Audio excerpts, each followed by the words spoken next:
On va explorer un monde perdu, le zoo incroyable et tragique de Moctezuma en plein cœur de l'Empire aztèque.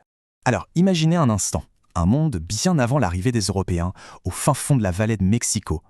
Là, au milieu d'un lac, se dressait Tenochtitlan, une métropole incroyable, symbole de pouvoir et d'ordre divin. Pour les Espagnols, ce fut un choc, un joyau flottant, plus grand et plus propre que tout en Europe.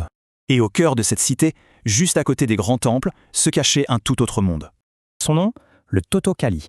Mais attention, c'était bien plus qu'une simple maison des oiseaux. Et derrière ce projet fou, un homme, l'empereur Moctezuma II, à la fois érudit, prêtre et naturaliste. Pour les Aztèques, les dieux et la nature ne faisaient qu'un. Le jaguar, par exemple, c'était un dieu. Moctezuma ne voulait pas que de l'or en tribu. Non, de chaque province, il exigeait la vie elle-même. Certains payaient en serpents à sonnettes, d'autres en plumes d'ara. C'était ça, le tribut. Ce zoo, c'était politique. Ça voulait dire « je contrôle le monde entier jusqu'à la moindre créature ». Et quel chef-d'œuvre d'ingénierie! Le complexe était divisé en quartiers pour chaque espèce. Il y avait des volières immenses, des étangs d'eau douce et même d'eau salée acheminés depuis l'océan. On parle d'une science zoologique avec 500 ans d'avance. Il recréait l'habitat exact de chaque animal. Et pour s'en occuper, une armée de 600 personnes, gardiens, soigneurs et même des vétérinaires. La propreté des lieux a bluffé les Espagnols. L'hygiène était impeccable, chose rare à l'époque en Europe.